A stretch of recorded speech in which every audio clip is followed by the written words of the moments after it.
So we'll get started whenever you guys are ready. Yeah, it's like 4:01. We have a 4:02. So okay, all right, let's do it.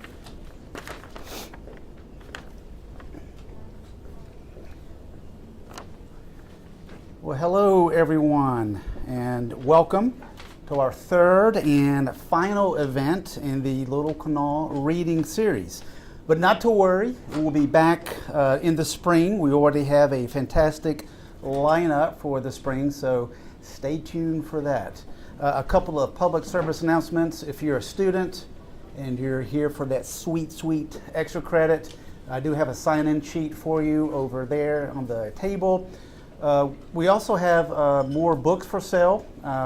As you may know, the Little Kanawha Reading Series is a press now. We have a book series. We have our first book that we just recently published, Heather Loudermilk's poetry collection, We Are Bad and Good. It's for sale back here, just a reasonable $8. You can also buy it online at our website. Well, ever since we started the Little Kanawha Reading Series way back in 2020, we decided that it would have two important missions.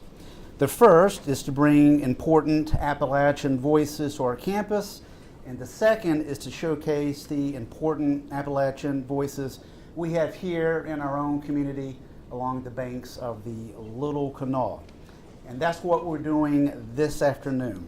We have three of GSU's very own here to read for you.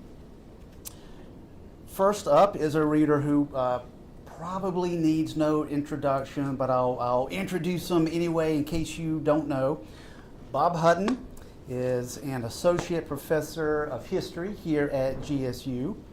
He's also the author of the award-winning book of history, Bloody Breathitt. Did I say that right, Bob? Okay. Politics and Violence in the Appalachian South from the University Press of Kentucky.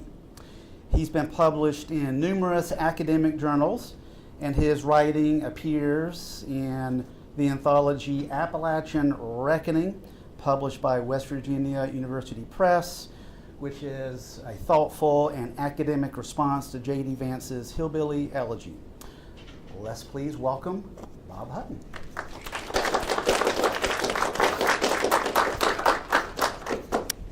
Oh, they just put on like this? Okay. 1 second, y'all. Oh, hang on.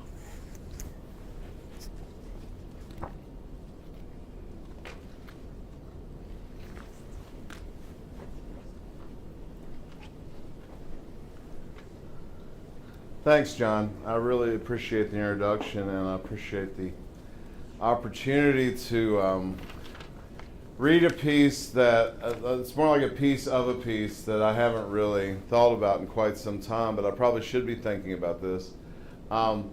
Way back in the summer of 2016, a lot of people suddenly started saying, "Hey, Bob, you heard about this new book?" Going, what book? It's got hillbilly in the title. I can't remember. Something hillbilly something. I'm going, well, why are you telling me about this? This is like 3 or 4 different people. I say, why are you telling me about this? And they say, well, it had hillbilly in the title. Okay, that makes sense.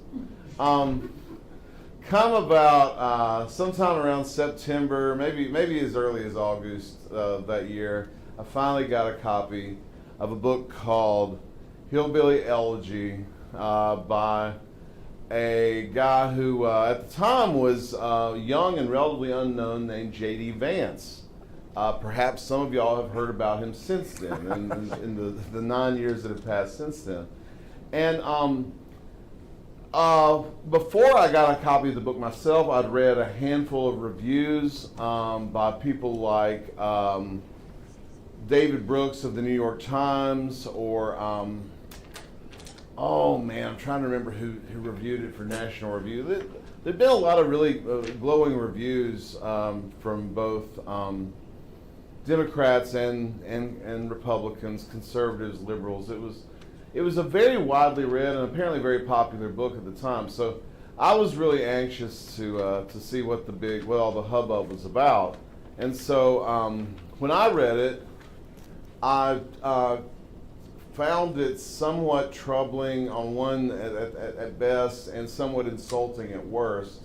So I thought, well, I should write a review of this myself. You know, it's I should get my voice out there too. And it took a little bit of effort to see if I could write something that somebody would want to publish.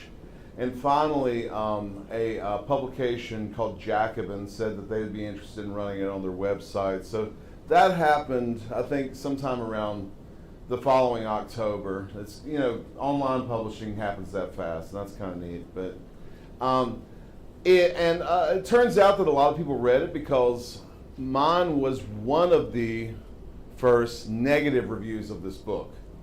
I don't think it was the first. I think my friend Sarah Jones probably beat me to it by a smidge, but it was one of the first less than glowing reviews of this book. And oddly enough, a lot of people very soon after this seemed to sort of change their mind about the book, so I felt like I was pretty influential in some ways. But anyway, the name of the original piece was Hillbilly Elitism, because I sensed a certain kind of elitism in the book.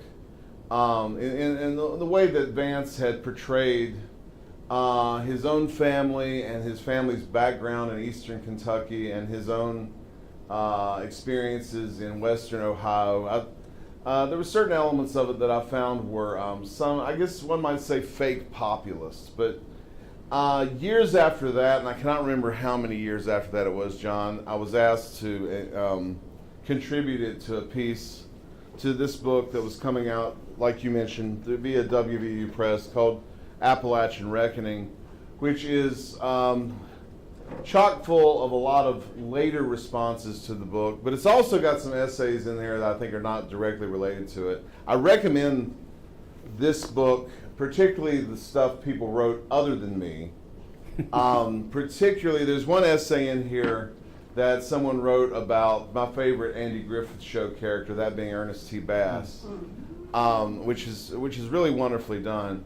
But real quick, I'm gonna read you a little bit of what I wrote, and I hope that y'all get a chance to check this out on your own. And definitely, support WVU Press. They're one of our friends, and of course, you can support Kid Library by checking out this very copy of this book. So, this is from about 2 pages in. In describing his meteoric rise from poverty, J.D. Vance paints a picture of generations-old depravity in his ancestral home in Kentucky and in his childhood home in Ohio. By the way, his grandparents had originally come from Breathitt County, Kentucky, which is about 100 miles west of here, southwest of here. The poor are, as the English told themselves in Dickens's day, poor because of who they are, not because of their circumstances. Although although Vance is more subtle than a Herbert Spencer or a William Graham Sumner, that is the chief takeaway from this book. Vance spells out his thesis in the introduction. Conditions beyond their control brought economic hard times to white Americans in a particular part of America, but their pre-existent, what he called hillbilly culture, dictates that they react to, quote, bad circumstances in the worst way possible, unquote. That's something he says very early in the book. It is a point he makes over and over again using his parents, grandparents, and any number of kin and acquaintances as examples. Many of the stories are sad, while many others reflect what some might consider reflections of the old Southwest humor tradition that dates back as far as a story called Samuel Clemens's The Dandy Frightening the Squatter. Just an aside about that story, Samuel Clemens, of course, was Mark Twain. One of a scholar can correct me on this if I'm wrong, but I believe it was one of the first things that he ever had published, and it was an unusual story for Mark Twain, but I can elaborate on that later if someone wants me to. Vance deems himself a bit of a dandy himself, but from a family of squatters, and he finds them both hilarious and pathetic. Even his relatively heroic portrayal of his grandmother, his mamaw, he has embellishments reminiscent of Al Capp's Mammy Yokum, if any of y'all are familiar with the old Little Abner comic strip. And when he wrote this book, he knew a significant segment of the middlebrow reading public would agree, or at least respond positively. As far as media portrayals of Appalachia and the working class go, Hillbilly Elegy is nothing new under the sun. But its first-person narration by a regional, quote, insider, who is now a bona fide member of an elite, is a rarity indeed. So when I wrote this, there was no indication that J.D. Vance was going to be getting into politics. There was no indication he'd be a U.S. senator for a certain amount of time. And certainly no indication he would end up as our vice president. But I did get a chance to see him speak in Tennessee in 2018. I've never really mentioned this in public before, but soon after that, he and I exchanged a handful of emails. And I've made sure to save those emails. They're kind of interesting. And so at some point in the future, I may write about that. But for the time being, I actually don't. One last thing I'll mention, I no longer have my copy of Hillbilly Elegy. And there's a little bit of a short story behind that. After I published my review, of course, the first person who wanted to see what the big hubbub about was my mom. And so I loaned her my copy. Of course, it had all my marginalia and notations and things that I'd written in it and stuff. And at some point in the later, a few months after that, I needed it back and I asked for it. And she said, well, I donated it to the library. And I said, well, why did you do that? It was my book. And she said, well, you said you didn't like it. So, for those of y'all who have academics in your family and friends, sometimes even if we don't like a book, we do have to keep it anyway. So just let that be a lesson to everybody. So at some point I am going to have to reread this book because it ends up being a very major political and social figure who I think, being a very young man, is probably going to be with us for quite some time to come and probably be quite influential. So this ended up being a very strange accident, and I certainly appreciate Dr. Minton asking me to share it with y'all today. Thank y'all very much.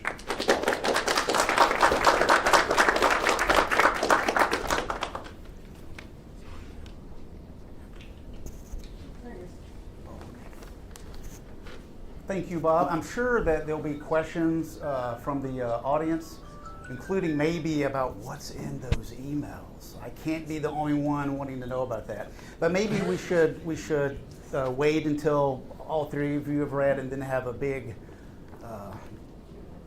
Q&A, exactly. So our next reader is also our host here at the Robert F. Kidd Library. Jason Gum is the Robert F. Kidd Library and Archives Director. Just in case you don't know, he has authored 2 pictorial works, Preserving and Responding, Glenville State College, and Heroes Among Us, the West Virginia Veterans Legacy Project.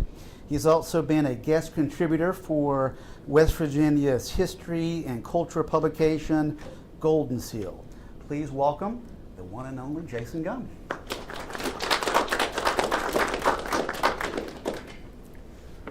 Thank you, Dr. Minton. Today I will be reading the actual article that I just written it was in the spring 2025 issue of Golden Seal. I will say that it was about 7 years since I'd published, and this opportunity arose during my work with the West Virginia State Folk Festival Committee. I'd reached out to the Golden Seal wanting, just a feature. I wanted them to talk about the fact that we were having our 75th celebration of the West Virginia State Folk Festival, possibly the longest running festival of its type in the world. I'd like someone to find out if that's not true. I'm pretty sure it is. Started in 1950 on this campus, but all that being said, I'd rather just read the article to you because it's pretty informative. So, and I also want to point out that sadly, I didn't know at the time, this will actually be the last issue of the Golden Seal physically printed.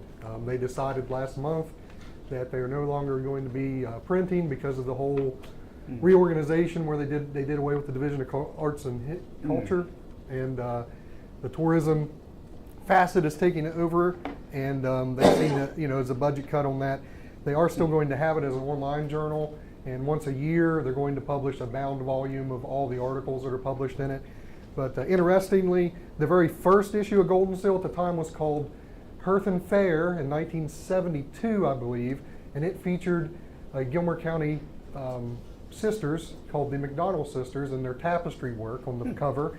And the very last issue, I could do the math on it, but it's over 50 years later, featured Gilmer County again. So the first and last issue of Golden Seal, to some extent, featured Gilmer County.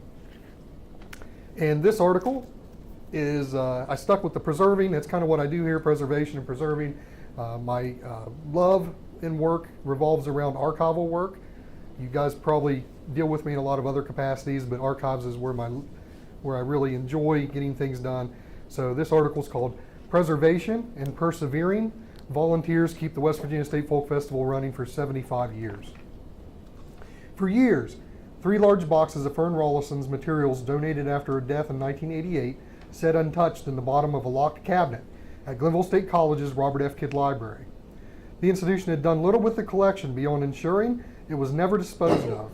In 2008, an archival worker was hired to help organize the campus's unique collections. This collection of photographs and documents provided a clear understanding of what the West Virginia State Folk Festival was, well beyond the common narrative. In 1950, Patrick Gaynor started the folklore class at Glenville State that was considered the first few years of the folk festival. In 1956, community members in and around Glenville became much more involved. In 1960, Gaynor shifted his focus to other endeavors, sponsored by WVU. While these first 11 years of development were instrumental, there is much more to the story. The Fern Rollison collection, once processed, revealed a more nuanced history of the festival. Rollison kept everything related to the operations, including the meeting minutes and all correspondences, every pamphlet and newspaper ever produced, along with hundreds of photographs. There was also an early inventory of archival items that were housed in the festival's country store. That's still downtown. If anyone here doesn't know, the country store that you go down over the hill there on the left is still our headquarters. The information within the documents portrayed a much larger community effort than had been explicitly explored. It became evident that the early origins of the West Virginia State Folk Festival were marked with uncertainty, and there were years when the future was unclear. A community of volunteers cooperated under the leadership of Fern Rollison to make sure that the festival at Glenville would become permanent. These records were processed and digitized, and the story that stood out was a community of volunteers coming together and persevering. It evolved into a multi-generational effort that has proven itself successful for 76 years. Gaynor's association with WVU took his focus from Glenville, but his influence would spark the initiative of a community to piece together what eventually became what we know today. Gaynor's folklore class had focused on old-time fiddlers, ballad singing, square dancing, and homemade items such as toys, clothes, and tools. By 1958, he pushed for festival events on the streets of Glenville, including apple butter making, basket weaving, blacksmithing, hog calling, candle making, wood chopping, sack races, ox roast, horseshoe pitching, and nail driving. As the yearly festival gained momentum, Gaynor decided to distance himself prior to the events of 1960. The initial void in leadership left the Festival Association the initial void in the leadership of the Folk Festival Association was filled by several women from the local area during a meeting in early 1960. These positions included Fern Rollison as president, Mrs. Thelma McFerrin as vice president, Mrs. E.M. Tate as secretary, and Mrs. E.M. Taggart as treasurer. Further membership included several college personnel such as President Harry B. Heflin and chemistry professor Byron Turner. Gaynor was initially listed as part of the committee, but his name was scratched from the minutes prior to their approval at the next meeting when his intention to remain distant from the operations became obvious. While the exit of the initial founder after 10 years was daunting, the West Virginia State Folk Festival Association set out to create something that would last. For the first time, they created bylaws and a constitution. They registered with the state of West Virginia as the West Virginia State Folk Festival Incorporated and established the headquarters for the festival in a vacant Little Kanawha Valley bank with the name Country Store. By 1961, Gaynor, president of the West Virginia State Folk Festival Society, president of the West Virginia Folklore Society, began promoting the Mountain State Folk Festival at Beckley instead of the festival in Glenville. The actions taken by these citizens during early 1960 marked the community's commitment to keep the festival at Glenville going. Beyond WVU's financial influence, some of Gaynor's dissatisfaction at the time came from the festival committee garnering input from folks who resembled the beatnik stereotype of the 1950s and 60s, such as the minstrel Mark Moore. Rollison sought out ideas for improving the festival, and she looked to cousin Thelma Bolton of Florida, who had also been involved in several folk life activities there. The next few years saw the community push forward without the help of its founder. The first platform was built downtown for a square dance, and there was additional attention from Glenville State College personnel. Previously, the square dancing activities took place on the college's campus near Verona Maple Hall, which was situated at the top of the hill just above the new amphitheater, or in the vacant lot where the city park is now located in downtown Glenville. The festival also garnered more national media attention, and there was an uptick in the involvement of Glenville State professors. For example, Professor Byron Turner recorded the musicians who attended. Professor Charles Scott designed the first commemorative t-shirt. Professor Pearl Pickens acted as the association's secretary. Professor Nelson Wells joined the association, and Professor James Gay Jones gathered folk tales that he eventually published in several books. All of these individuals went on to be renowned in their respective fields.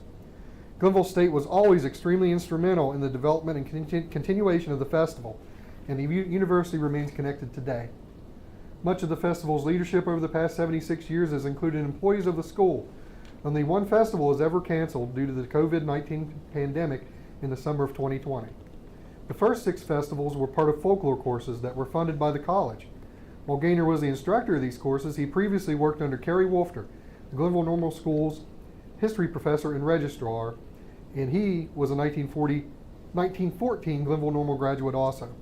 Wolfter embedded a deep appreciation for the collection of folklore and the importance of folk studies into his students. Scholars have typically considered Gaynor a protege of Wolfter. The community effort and connection to the college are the common themes that stand out throughout the entire history of the festival. As it progressed, generational participation also began to present itself. The festival's long-lasting presence was never brought about by the activities of one man. The group that came together in the 1960s to establish the festival as a lasting entity was predominantly made up of women. Rollison led the festival from 1960 to 1978. One of our significant achievements during this time was the relocation of the headquarters, the country store, to the old Ruddle General Store, and eventual purchase of the facility in 1972, where it still stands. The country store, located on Court Street, remains the headquarters of West Virginia State Folk Festival today. During the 70s, Gaynor returned to the festival. During the late 1970s, Gaynor returned to the festival at Glenville after his retirement from WVU and prior to his death. It is believed that he took pride in its survival and gave it his blessing. After Rollison decided to step down from the presidency, additional volunteers stepped up. Max Samples was elected in 1979. He had attended every festival since 1961 and was serving as the Dean of Admissions at Glenville State. David Gillespie, Glenville State's librarian, had been serving as the vice president during this time and remained in the position for a few years. Samples temporarily handed the reins over to some other individuals in the community. Diane Bach was influential through the 1980s also. In the summer 1985 Golden Seal article, Samples wrote about some of the musicians he had admired since his early days. These musicians included old-time fiddlers and banjo players such as Lee Triplett, Ira Mullins, Melvin Wine, Woody Simmons, and Phoebe Parsons. He went on to say that no one at the festival doubted the abilities of younger fiddlers such as Braxton County's Buddy Griffin. Griffin eventually became a festival volunteer and also earned much success in his own musical endeavors. These included appearances on a combined 150 different albums, more than 200 performances at the Grand Ole Opry, years as a professor of music at Glenville State College, and the 2011 West Virginia Division of Culture and History's Vandalia Award. While his additional accomplishments are too many to mention, Griffin was inducted into the West Virginia Music Hall of Fame in 2023, an honor that Samples helped present to him. The next round of leadership after Samples included longtime festival participant Jenny Hawker for 11 years. Between 2006 and 2013, festival presidents included retired Air Force pilot and Glenville State Administrative Assistant Joe Yurkovich, longtime festival volunteer and crafter Sadie Keble, local retiree and Overwolf Inn operator David Millard, Glenville State chemistry professor David Odell, and Glenville State bluegrass professor Megan Darby McKnight. Odell returned to the presidency in, I think it was 2021, and has remained in the position since. However, the leadership is only a small component of many volunteers and folk enthusiasts who have striven to make the festival a permanent attraction. And there's more to the article, but I wanted to read at least that much. I basically wanted to, spread that the festival, I think, is a major part of Glenville and a major part of its history. It's a major part of Glenville State's history. While it only takes place for about, the 3 days, the third Thursday in June every year, it takes a year long to plan these things, to raise money for it. So if you have a chance over the next year, and especially if you're here in June, make sure you attend the festival, but take part in anything that goes on. And I'm always interested in talking about the history of the festival and any questions anyone may have. So I appreciate your time. Thank you.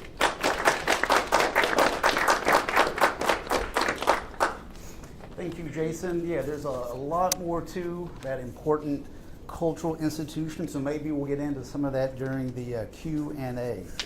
Well, our third and final reading for the reader for the evening is also likely known by all of you here, but just in case you're new to Glenville State, or if you're watching this out there in cyberspace, if you stumbled upon this reading series, I'll introduce our third reader.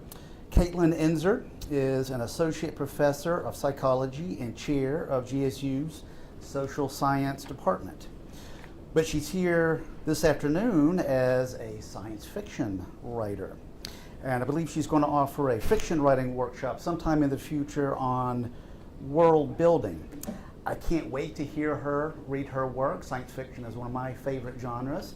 So I'll hand things over to Kaitlin Ensor. Please welcome her to the mic.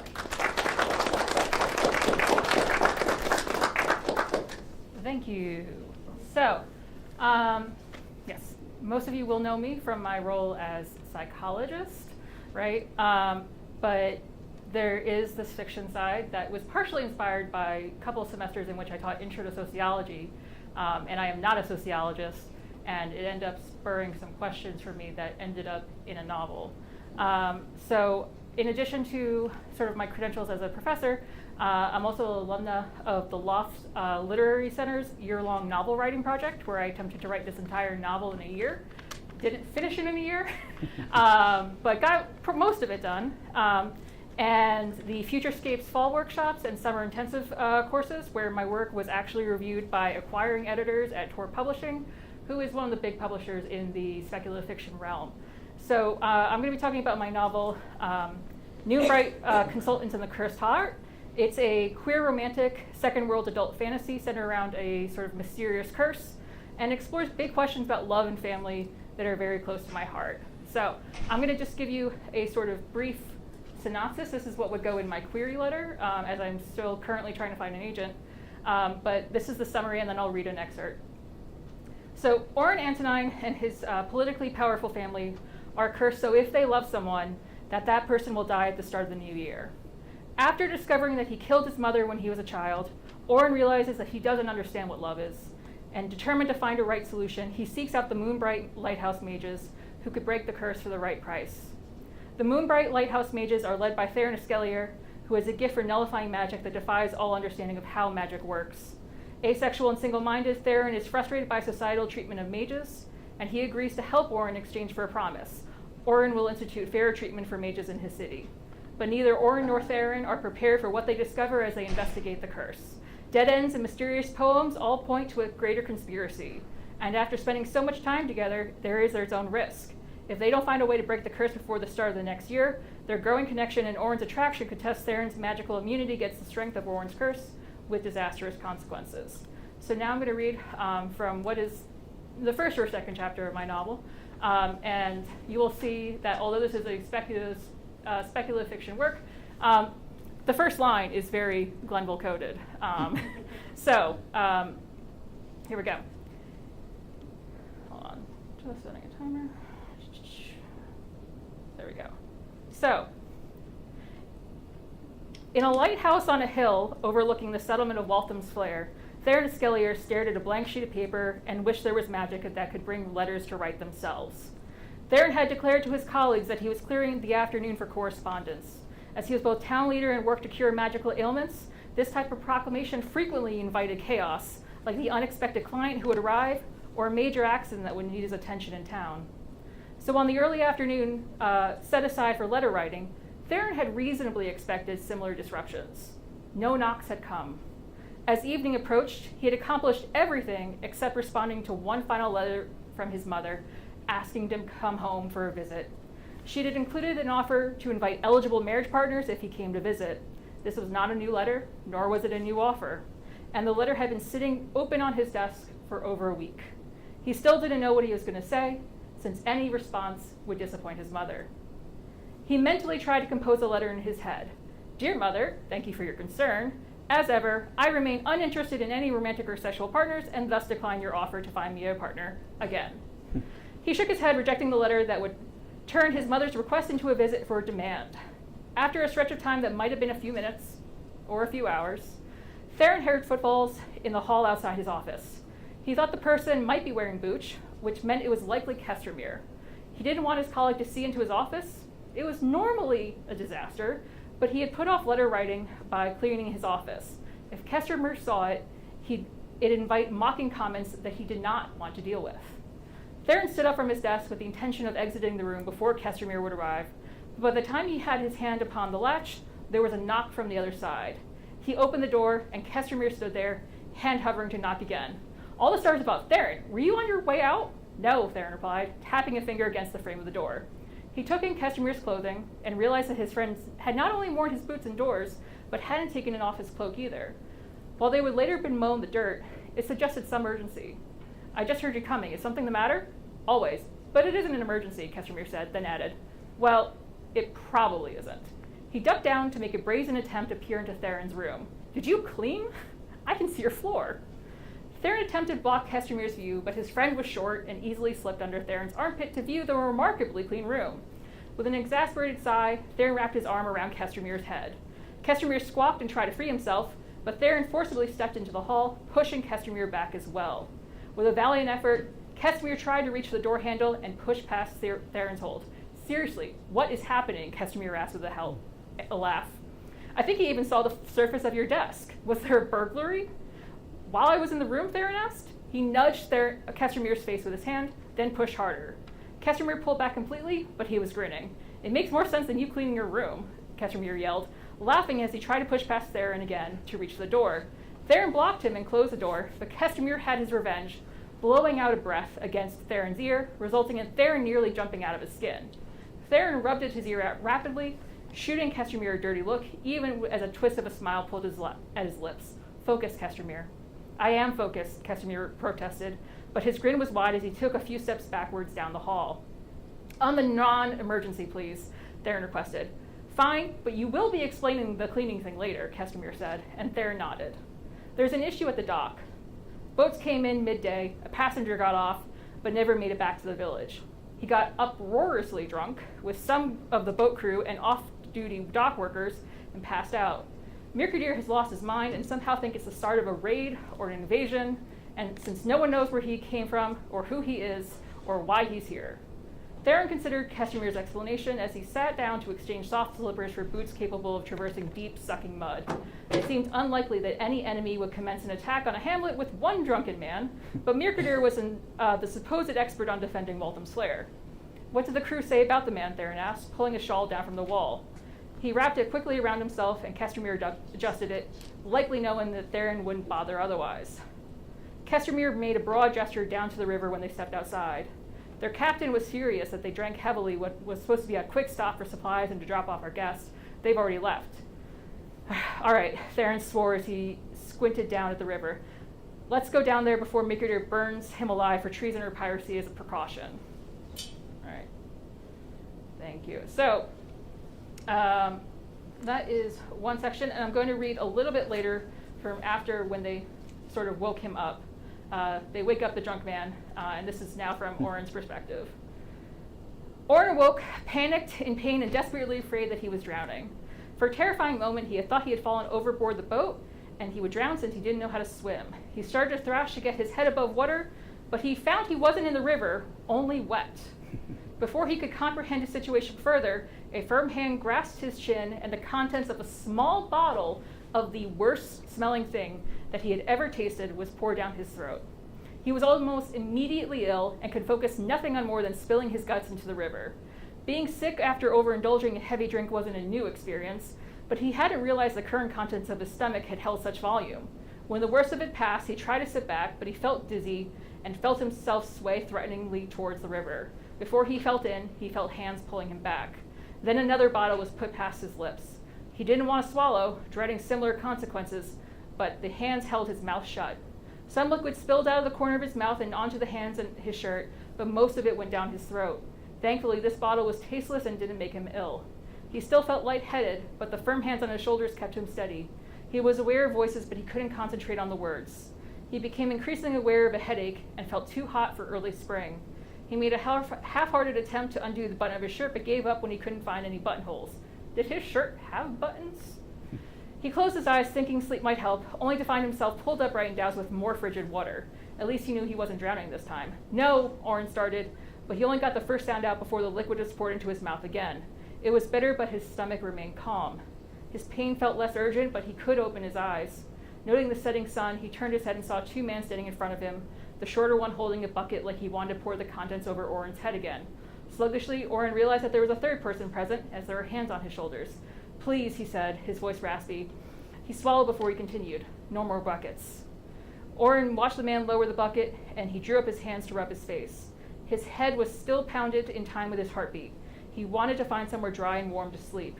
Who are you? Asked one of the men. Orrin dropped his hand so that he could see the taller man had spoken. He closed his eyes again, hiding from the pressing stare. Orrin, from Kalkurion, Orrin said, using as few words as possible to respond. Why are you here? The same man asked. Magical curse, Orrin mumbled. A part of his soul was incredibly mortified that he was talking about the family curse, which was strictly forbidden by his father. Fortunately, it was incredibly hard to care about pride when you had no dignity. Does the curse relate to your drunken state? The man asked. Orrin thought, covering his face with both hands. It turns out I did have some dignity left. Aware that the man was waiting for an answer, Orrin sighed and responded, no. The man that had asked Orrin the question spoke again, but it was a quiet, not intended for Orrin's ears. He was content to be ignored, massaging his temples with his thumbs. Eventually, the same voice asked, we're going to bring you somewhere else. Magic can't affect you currently, but will you be safe if we bring you somewhere where magic works? Orrin started to laugh, imagining a world in which he was the one that suffered from his curse, rather than other people, but the sound made his head hurt, and he quickly stopped. Instead, he waved a hand, hoping the gesture was a clear no. There were more quiet words, and Orrin felt himself drifting off. All right, thank you.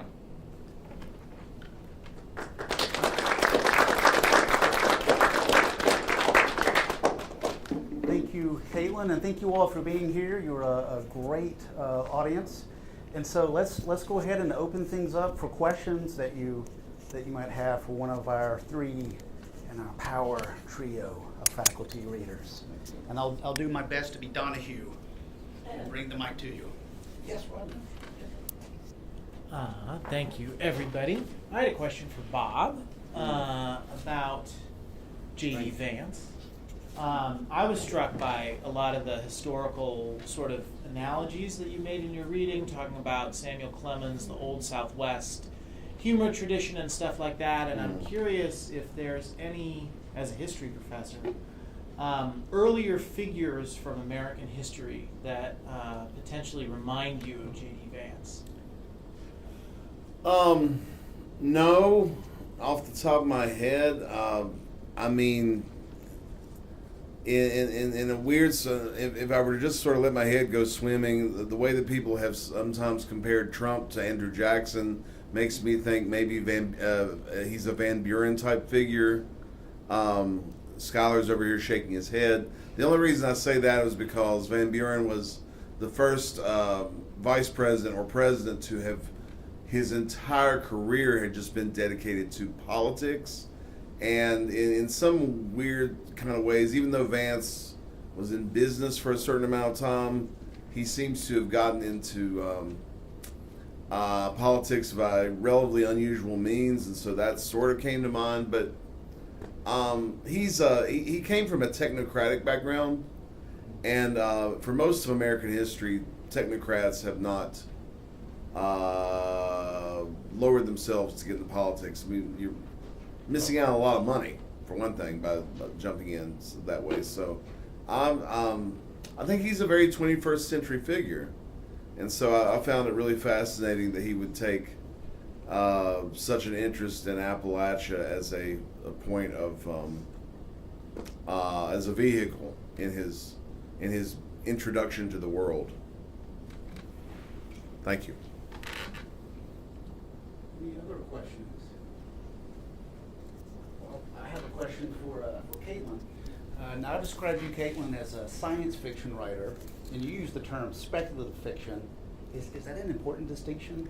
It is in the sense of hierarchy. Speculative fiction includes not just science fiction, but fantasy, and anything that sort of falls into like magical realism can go in there. So it's anything that really asks the question, what if?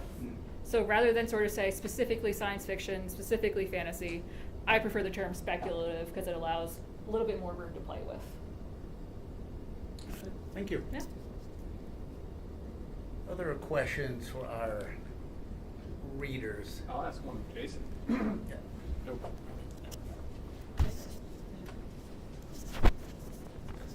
So this is clarification, Jason. In the piece, you mentioned the sort of inclusion of the beatnik guy. What I wasn't tracking in listening to this, and I haven't read the article in several months, so it's been a while. Who was upset at the inclusion of the beatnik? Was it the people who continued the folk festival here, or was it the guy who sort of left for whose name I forget, but Patrick Gaynor. yeah. So it was Gaynor who was sort of upset about the kind of.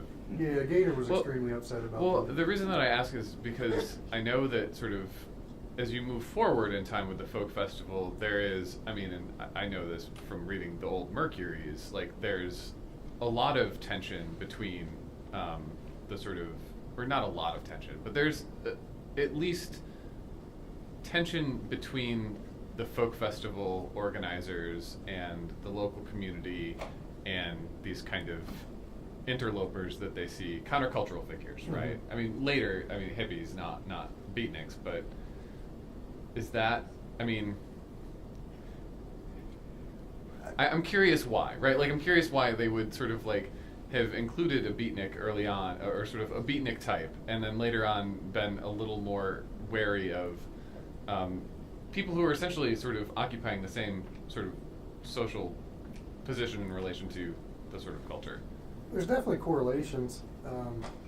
What I basically see, though, is that the minstrel Mark Moore, he had a beatnik persona, but he wasn't exactly portraying in his actions, in his actual what he was doing. He was actually legitimate, in my mind, this is my opinion. I believe that he was a legitimate historian, a legitimate folklorist. He was going around collecting these tales. He was trying to learn. He adopted the beatnik persona basically because I think he saw it correlate to what he was doing, but actually he ended up dropping that persona later because he learned it was hurting his cause more than it was helping. I don't think that the group was much more accepting of Mark Moore. They met him, and he was an expert in dulcimer, from my understanding, and they were much more accepting of him. The community was, more so than the hippies in a lot of ways, for a lot of different reasons. I don't think that the Folk Festival Committee at that time they would have never envisioned what was to come during the late 1970s. I see it as a positive thing. It actually expanded and became a much larger presence in Glenville. But you know, in the mid 1970s to late 1970s, there was, you know, the hippie culture was here. I mean, there's photographs of everything you would envision hippies being involved in down on Main Street. Yeah, and like I said, I mean, I know that there's in the student newspaper, there's sort of record of sort of opinion pieces, editorials, sort of commenting on this sort of like. And I see it as about half and half. Yeah. I think a lot of people welcomed it. I think it, you know, as you and I have discussed a lot, the Back to Lander movement Yeah. was active at that time too. I think some of those folks you could talk to had positive experiences and negative experiences. Yeah. There were some of the people I mentioned as leaders of the folk festival were very, very anti-hippie. Yeah. Went on to write books distinctly insulting their cause. Now, they had, you know, they had reasons. Some people that came in basically were just trying, we can go on and on talking the subject in this region, but you know, there were folks that come in and thought they were going to live off the land and didn't realize that it required work. A lot of times they would come in and basically were funded by their parents. They were from larger areas, populated areas, and had what would buy a little bit of nothing in somewhere like New York City or Pittsburgh, bought a large plot of land here, and people were able to send their children here, and with a little bit of money, with the idea that they were going to make it on their own. And there were a lot of people that failed, and a lot of people left. A lot of people integrated right into the community and are still here and don't consider themselves hippies anymore. But there's also some folks who came here and it worked out almost exactly as they had planned. They became successful. They didn't integrate themselves into what we consider normal society, but they're still, you know, making a living, either doing their little, you know, their trades or living off the land or whatnot. But I think that's probably still in this area. If we had a large, you know, if a large hippie culture or something similar to that would start coming again and wanting to be a part of the festival, I think it'd probably still be half and half. I mean, I'm on the board, and I think half of us would be happy just to have, you know, folks that want to, people. yeah, to have people and more people and have people explore those concepts and whatnot. And the other half would be upset that, oh my, there's hippies and long hairs or whatnot. And that's not, I'm not trying to insult my colleagues. It's just the way it is. But thank you for the question. Any other questions? Yes. I have a question for Kaitlin. So I noticed that your characters have very interesting names. How did you come up with them, and was it partially like because of the genre that you chose? Yeah, I mostly use entirely made-up names. Occasionally I'll borrow one or two names. Orin is a real Irish name. But most of my names are invented, and a lot of it was spending an entire spring break with my best friend and throwing names at her, being like, does this sound like it could be a real name? So I had an entire notebook full of potential names, and we went through it until I had an entire cast of plausible, realistic sounding names. But it is an art form of many years of practice to try and find names that aren't too culturally linked to one specific area in the real world, so that they do sound like they're coming from a second world, that's not Earth. But yeah, it's very hard. Great question. Any other questions for our readers? If you do have a question that you want to ask off mic and off the air, we'll hang out a little bit so you can ask it then. But thank you very much for being here. You're a great audience, and let's give our readers one more token of our appreciation.